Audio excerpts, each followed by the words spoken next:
Um jogo de xadrez. É isso mesmo. Imagina um jogo de xadrez. E o jogador elabora mentalmente 18 ou 20 jogadas à frente. Mas além disso, cada jogada dessas corresponde, por sua vez, a, digamos, 10 ou mais outras jogadas. Como assim, né? Como é isso? Olha, eu diria que isso é algo similar à demonstração do teorema da completude. Veja o esquema. Nessa folha, representamos o grande jogo da demonstração do teorema da completude. Esse teorema que demonstramos nas aulas anteriores. Qual foi o primeiro passo? As definições. Apresentamos 6 definições. 1, 2, 3, 4, 5, 6. Essas definições foram apresentadas no início do capítulo 5.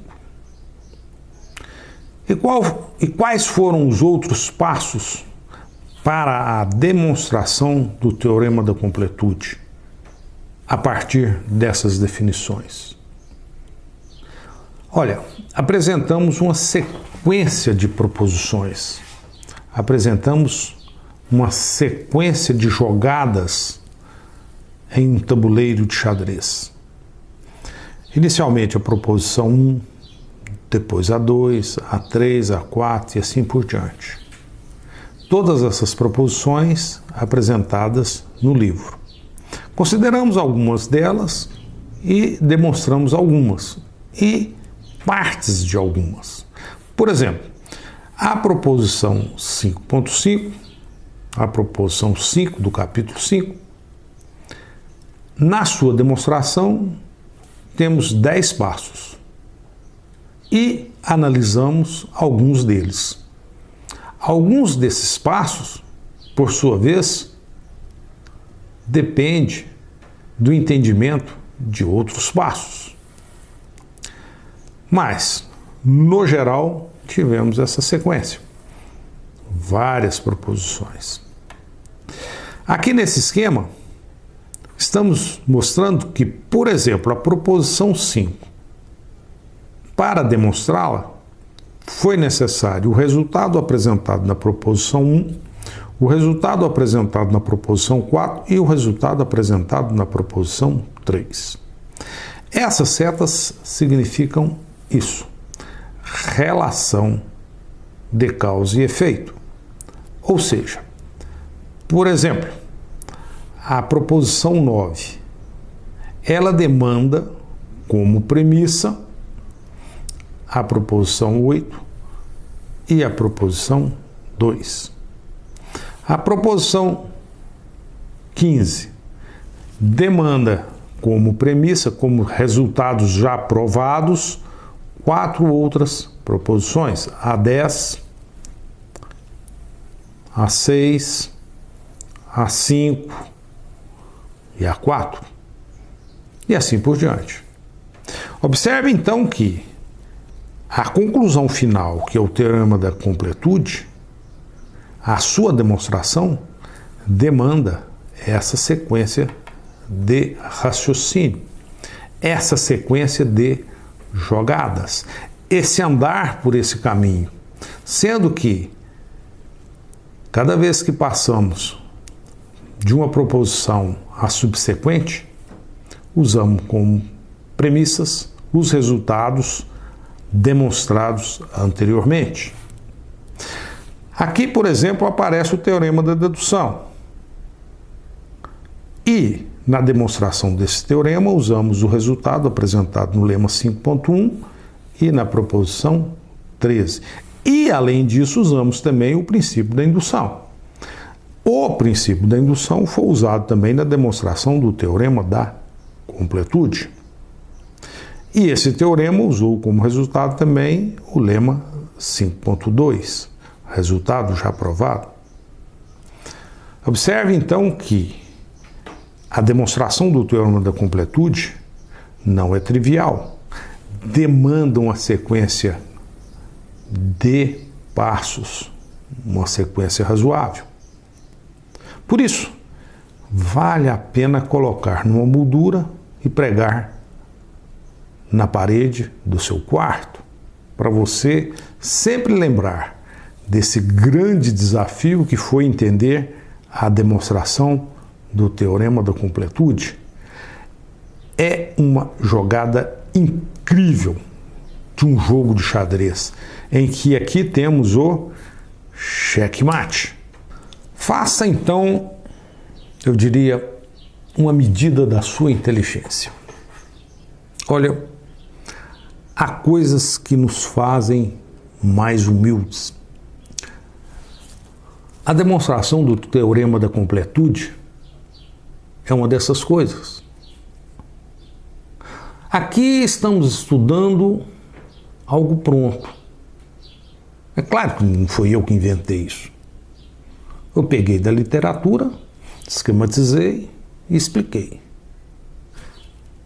Isso demanda raciocínio, um tipo de raciocínio. Analisar e ver as jogadas prontas, entender as jogadas. Imagina agora descobrir as jogadas. Olha, demanda um outro nível de raciocínio. Uma coisa é a gente entender o que está pronto. Outra coisa, repetir aquilo que a gente entendeu. Outra coisa, fazer algo similar àquilo que nos foi apresentado. Outra coisa ainda, usar aquilo que nos foi apresentado, que aprendemos, para demonstrar, digamos, um certo resultado que não é tão expressivo. Mas inventar e fazer esse todo, é claro que isso demanda muita habilidade, muita inteligência. E pensando nisso, acaba que a gente sempre imagina que a nossa inteligência talvez não seja aquilo que a gente imagina que seja.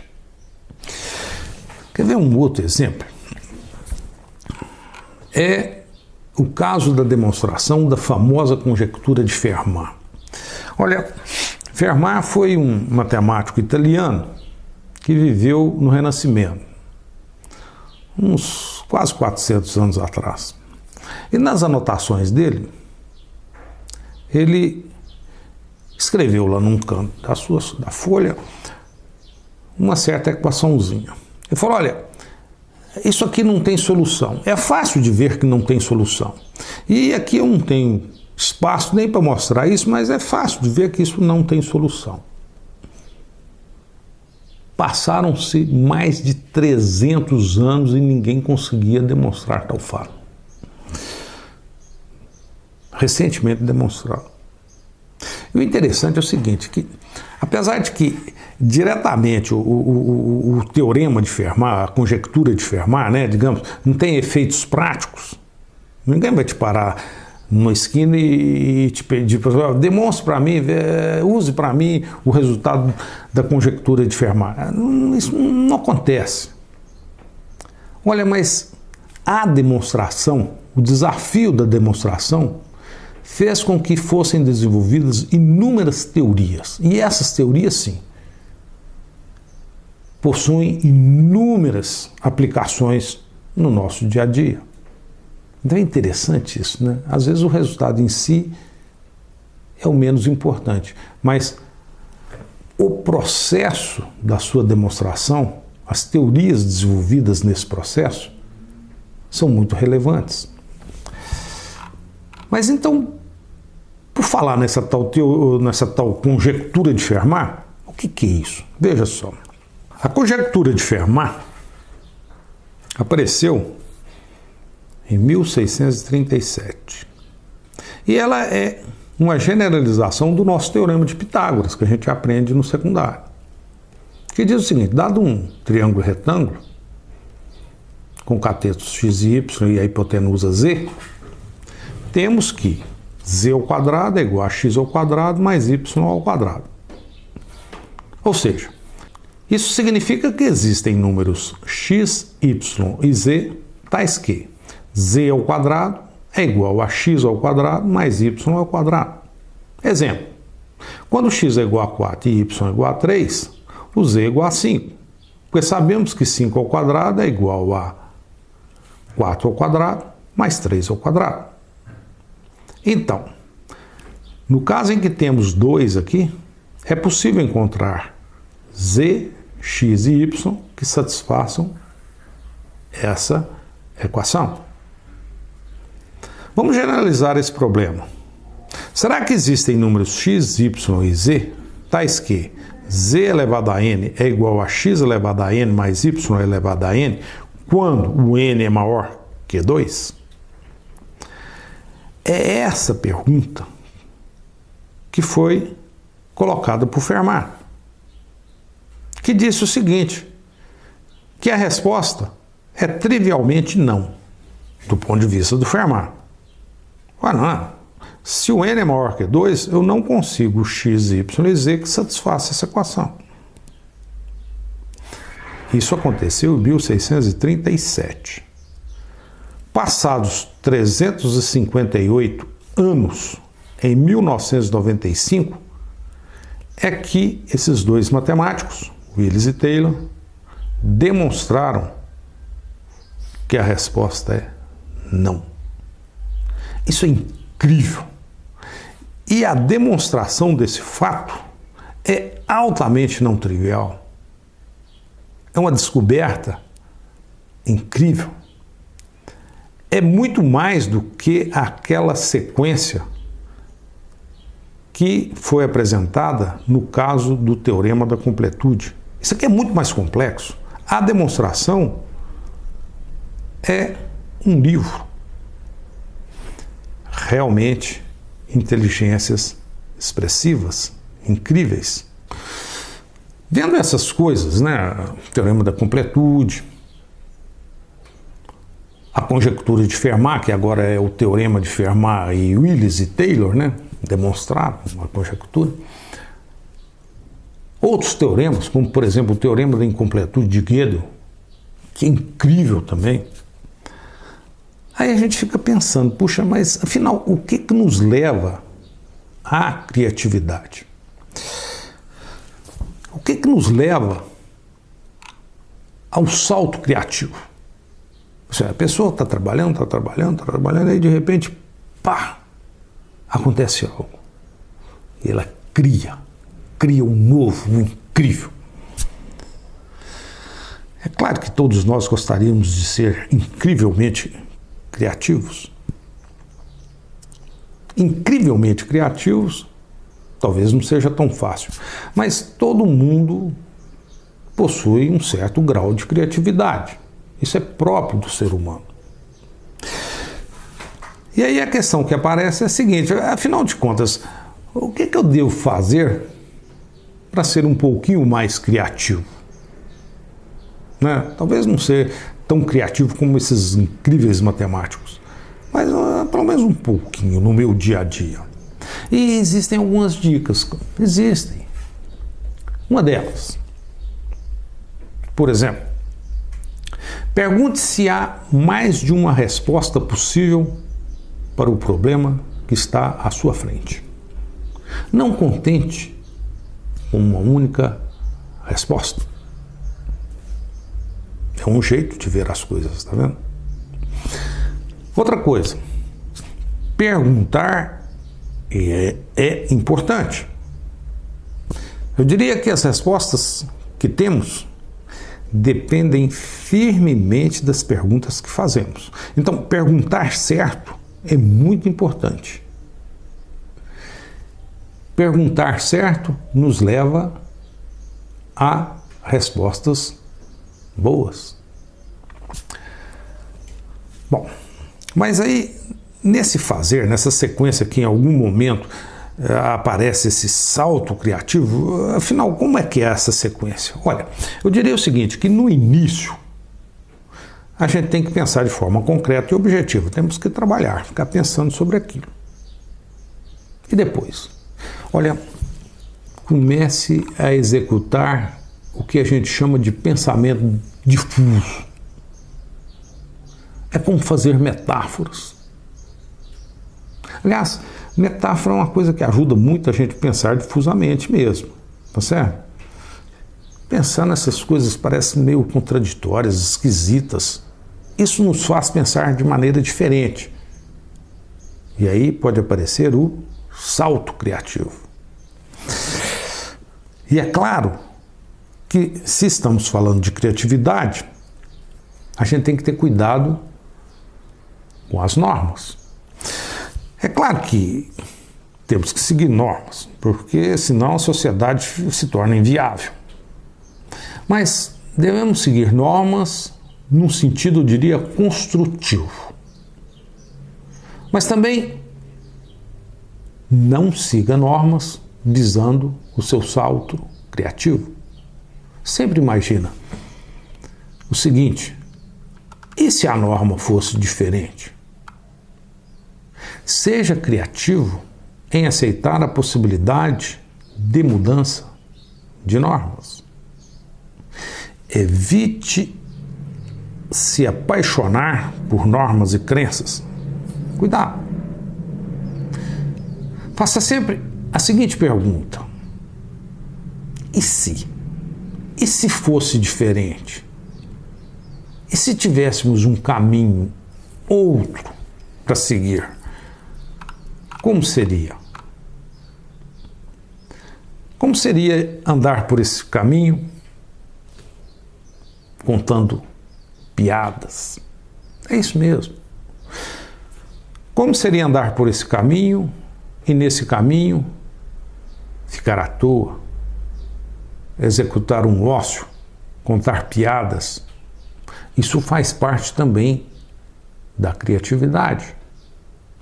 Aliás, essas aulas de lógica aqui, é claro, como estamos gravando, é difícil, né? Não dá para ficar contando certas piadinhas, porque piadas depende do contexto. E aqui, nessa situação, eu não tenho contexto, não sei quem está do outro lado. E piadas é algo delicado. Se ela é apresentada fora do contexto, não contempla o que ela gostaria de contemplar. Temos que ter cuidado com isso. Mas para ser criativo, temos que ter humor. Temos que muitas vezes ser inconsistentes, ser ambíguos, né? Outra coisa importante para ser criativo, olha, os erros. Olha, se você cometer um erro, trate de usá-lo como ponto de apoio para uma nova ideia. Errar faz parte do jogo, meu amigo. Aceite os erros, principalmente os erros de ação. O ruim mesmo é o erro da omissão, né?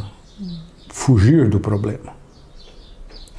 A solução dos problemas, em geral, dessa solução, fazem parte muito mais os erros do que os acertos. Os acertos, eu diria, é a situação final, é o fim. Então, encare os erros como coisas positivas e brinque com os erros. Brincar não é falta de seriedade. Afinal, para ser criativo, é necessário ser um caçador de ideias. Ir por estradas diferentes. Relacionar ideias de áreas diferentes. Isso é muito importante. Sempre fiz isso.